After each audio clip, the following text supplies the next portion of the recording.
महाराष्ट्र में आरक्षण की राजनीति ने बड़ा तूफान खड़ा कर दिया है। सवाल ये है कि मराठा वर्सेस ओबीसी की जंग में कहीं बीजेपी फंस तो नहीं जाएगी।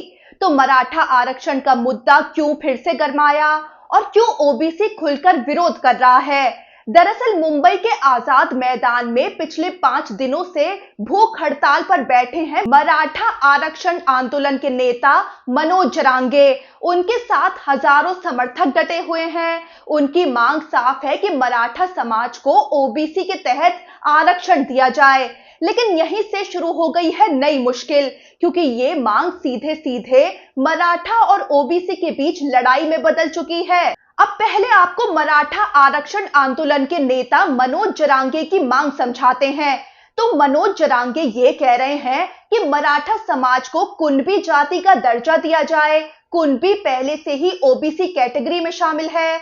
अगर मराठाओं को कुणबी मान लिया जाता है तो उन्हें शिक्षा और सरकारी नौकरियों में आरक्षण का फायदा मिल जाएगा। आपको बता दें कि मराठा समुदाय लंबे समय से आरक्षण की मांग करता रहा है। उन्हें लगता है कि आरक्षण ना मिलने से वो पीछे छूट गए हैं। इसी दबाव में एकनाथ शिंदे की सरकार ने मराठा समुदाय के लिए 10% आरक्षण का बिल भी पास किया था। लेकिन सुप्रीम कोर्ट ने साफ कह दिया था कि 50% से ज्यादा आरक्षण नहीं हो सकता। नतीजा ये हुआ कि बिल पर रोक लग गई। फिर 2023 में जरांगे की भूख हड़ताल के बाद शिंदे सरकार ने रास्ता निकाला। Retired justice Sandeep Shinde committee बनाई गई। इस कमेटी ने अंग्रेजों के जमाने के रिकॉर्ड खंगाले। हैदराबाद गजेट में करीब 58 लाख परिवारों का कुणबी जाति से जुड़ा रेफरेंस मिला। इसके आधार पर सरकार ने मराठाओं को कुणबी सर्टिफिकेट देना शुरू किया। शिंदे ने भरोसा दिलाया था कि इससे ओबीसी के मौजूदा कोटे पर कोई असर नहीं पड़ेगा। उस भरोसे के बाद ही मनोज जरांगे ने 2024 में आंदोलन खत्म कर दिया था। लेकिन एक साल बाद कहानी फिर से वहीं लौट आई है। 29 अगस्त से मनोज जरांगे दोबारा अपने करीब 40,000 समर्थकों के साथ आजाद मैदान में डटे हुए हैं। बॉम्बे हाई कोर्ट ने आदेश दिया है कि मंगलवार तक मैदान खाली होना चाहिए।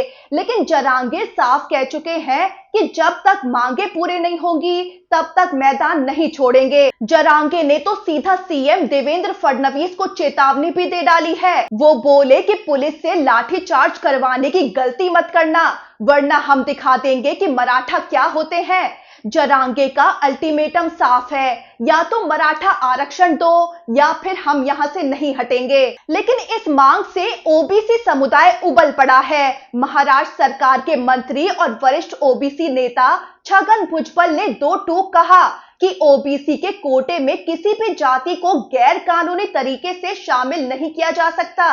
उन्होंने चेतावनी दी है कि अगर ओबीसी आरक्षण में कटौती हुई तो लाखों लोग सड़कों पर उतरेंगे। सिर्फ भुजबल ही नहीं, राष्ट्रीय ओबीसी महासंघ के अध्यक्ष बबन राव तायवाड़े ने भी धमकी दी है। वो बोले कि अगर ओबीसी आरक्षण को नुकसान पहुंचाया गया तो पूरा ओबीसी समाज सड़कों पर उतरेगा। भुजबल ने आंकड़े भी गिनाए हैं। ओबीसी के लिए तय 27% आरक्षण में से 6% खानाबदोश जनजातियों को, 2% गोवारी समुदाय को और बाकी छोटे समूहों को दिया गया है। यानी असल में ओबीसी को सिर्फ 17% आरक्षण ही मिलता है, जिसमें 374 समुदाय शामिल हैं।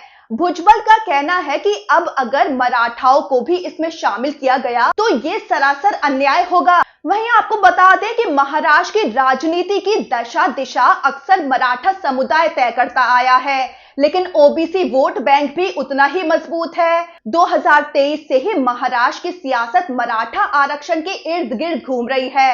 अब जरांगे के आंदोलन ने इस आग में घी डाल दिया है और सबसे बड़ी चिंता बीजेपी, शिवसेना, एनसीपी गठबंधन की है, क्योंकि अगर ये जंग भड़कती है तो मराठा वर्सेस ओबीसी की लड़ाई सीधे सीधे उनके सियासी गेम को बिगाड़ सकती है।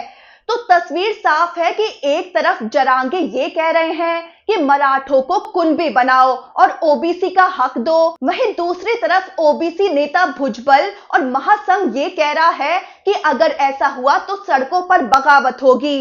अब सवाल ये है, क्या महाराष्ट्र की सरकार मराठा और ओबीसी के बीच संतुलन बना पाएगी या फिर ये आरक्षण की जंग बीजेपी के लिए सबसे बड़ी सियासी टेंशन बन जाएगी।